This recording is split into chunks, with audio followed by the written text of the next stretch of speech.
Candi Borobudur tentu tak asing lagi bagi Anda semua karena banyak sekali publikasi berita yang menayangkan tentang Candi Buddha ini. Atau bahkan justru Anda pernah mengunjunginya. Namun beberapa hal yang akan kita ulas berikut ini mungkin belum Anda ketahui. Pemirsa, inilah 5 hal mengejutkan dari Candi Borobudur versi bintang 5.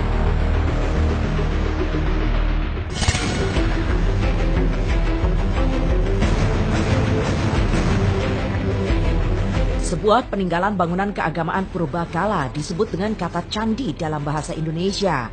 Namun secara lebih luas, candi merujuk kepada bangunan purbakala yang berasal dari masa Hindu-Buddha di Nusantara. Sedangkan asal-usul nama Borobudur hingga saat ini belum diketahui secara pasti, namun dalam situs Direktorat Jenderal Kementerian Pendidikan dan Kebudayaan, Borobudur berarti pohon kehidupan yang tumbuh subur di sekitar candi. Nama Borobudur pertama kali ditulis oleh Sir Thomas Raffles dalam buku berjudul The History of Java pada tahun 1817. Gubernur Jenderal Inggris di Pulau Jawa itu mengartikan Borobudur dalam 3 versi nama, yaitu Boro berarti agung dan Budur berarti Buddha, sehingga Borobudur bermakna Buddha Agung. Lalu Boro berarti nama daerah dan Budur berarti kuno, sehingga bermakna tempat yang kuno. Serta Boro berarti banyak dan Budur berarti Buddha, sehingga bermakna banyak Buddha. Selain berdasarkan Sir Thomas Raffles, asal-usul nama Borobudur juga banyak menjadi bahan penelitian para ahli hingga saat ini.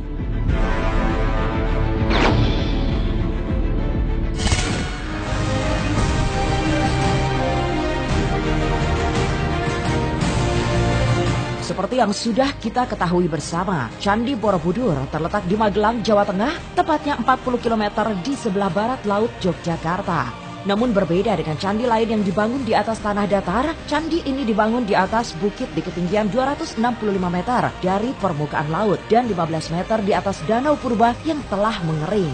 Kemudian di abad ke-20, keberadaan danau purba ini menjadi perdebatan di kalangan arkeolog Indonesia hingga menimbulkan dugaan bahwa Borobudur dibangun di tepi atau bahkan di tengah danau.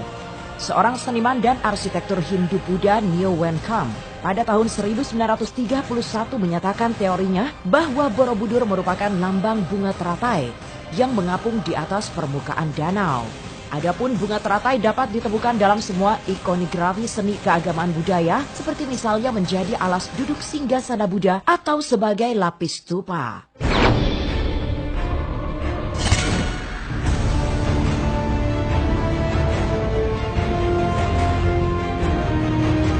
Berdasarkan hasil penelitian para ahli dan arkeolog, Borobudur diperkirakan dibangun sekitar tahun 800 Masehi, antara 760 dan 830 Masehi, yaitu pada masa puncak kejayaan Wangsa Shailendra di Jawa Tengah. Pembangunan Borobudur diperkirakan menghabiskan waktu 75 sampai 100 tahun dan rampung pada masa pemerintahan Raja Samaratungga di tahun 825. Adapun pembangunan Borobudur diperkirakan terbagi menjadi 4 tahapan. Tahap pertama pembangunan diduga dalam kurun waktu 750 dan 850 Masehi, yang dibangun tata susun bertingkat seperti rancangan piramida berundak dengan 3 undakan pertama yang menutup struktur aslinya. Tahapan kedua adalah undakan persegi, pagar langkan dan 1 undak melingkar yang di atasnya dibuat stupa berukuran sangat besar. Lalu tahap ketiga yang merupakan perubahan rancangan bangunan, di mana undak atas lingkaran dengan stupa tunggal besar dibongkar dan diganti menjadi 3 undak lingkaran. Kemudian tahap keempat hanya terjadi sedikit perubahan kecil, seperti penyempurnaan relief, penambahan pagar langkan terluar, dan perubahan tangga serta pelebaran.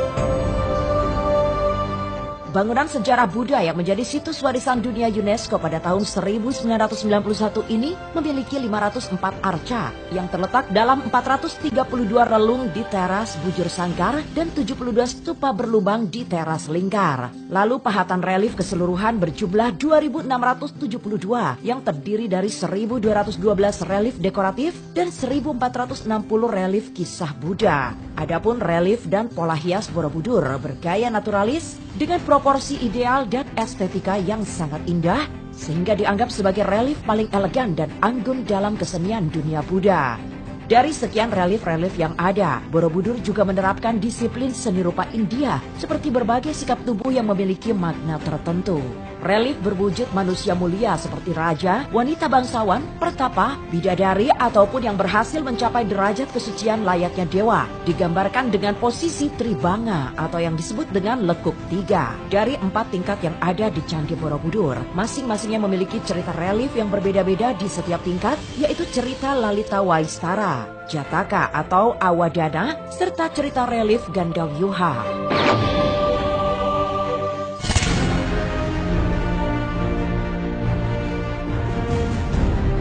Indonesia memang patut berbangga hati atas kekayaan yang dimiliki, termasuk Pula Borobudur yang menjadi candi Buddha terbesar di dunia sekaligus salah satu monumen terbesar di dunia. Struktur bangunan Borobudur terbagi atas 3 bagian, yaitu dasar bangunan yang berukuran 123 kali 123 meter dengan tinggi 4 meter. Tubuh candi terdiri atas 5 batu teras bujur sangkar yang makin mengecil ke atas, lalu bagian atas yang terdiri dari 3 teras melingkar. Tinggi asli Borobudur termasuk catra adalah 42 meter. Namun kemudian parasol susun 3 ini dilepas karena sering tersambar petir, hingga kini Borobudur memiliki tinggi 35 meter. Borobudur terdiri dari sekitar 55.000 meter kubik batu andesit tanpa semen melainkan sistem interlock yang bisa menempel tanpa perekat. Adapun setiap batu diukur dan dipotong dalam ukuran tertentu lalu disatukan tanpa menggunakan semen. Antara tahun 1975 dan 1982, pemerintah Indonesia dan UNESCO melakukan perbaikan menyeluruh untuk Candi Borobudur. Proyek ini melibatkan 600 orang sebagai tenaga pemulihan monumen ini, sedangkan pemugaran menghabiskan biaya sekitar 6,9 juta dolar pada masa itu.